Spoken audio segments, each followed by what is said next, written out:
আসসালামু আলাইকুম। যেখানে সবাই ভেবেছিলেন ফুরিয়ে গেছে তার বেলা, সেখানেই তিনি দেখালেন রাজকীয় এক খেলা। ফুটবল ইতিহাসের সর্বকালের সর্বসেরা লিওনেল মেসি। আপনি মানেন আর না মানেন, আপনি যে দলেরই সাপোর্ট করেন না কেন, আপনাকে এটা মানতে হবে। না মানা ছাড়া কোনো কিছু করার নাই, মানতেই হবে। লিওনেল মেসি সর্বকালের সর্বসেরা। ইংল্যান্ডকে কাঁচকলা দেখিয়ে ফাইনালে গেলেন আর্জেন্টিনা।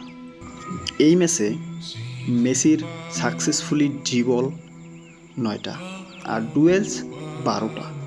একটা ম্যাচে সাধারণত 3 থেকে 4টা ড্রিবল হয়, আমরা জানি। 36 মিনিটে ইংল্যান্ডের 3জনকে যেভাবে নাচানি দিছে,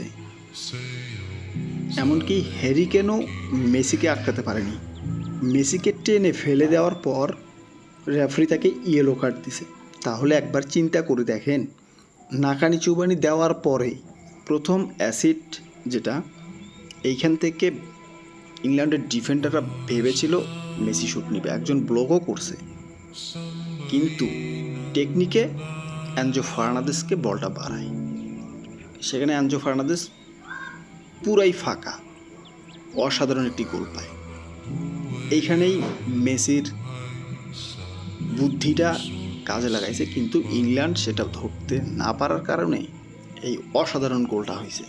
দ্বিতীয় যে অ্যাসিস্টটা সেটা দেখেন, এইখান থেকে হালকা পজ করে বলটাকে এমনভাবে টান দিছে, ডান পা দিয়ে কিন্তু বলটা তুলে দিছে, লাউতারা মার্টিনেস হেড করে গোল।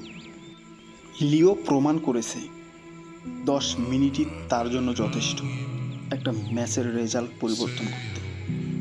আপনি একবার ভেবে দেখুন, যেই 10 মিনিটে হতাশায় অনেক দল রয়েছে যারা গোল খেয়ে বসে, কিন্তু আর্জেন্টিনার এই তারকা প্রমাণ করে দিল আর্জেন্টিনা ভার্সেস এই স্পেন কার হাতে উঠবে এবারের 2026-এর ট্রফি।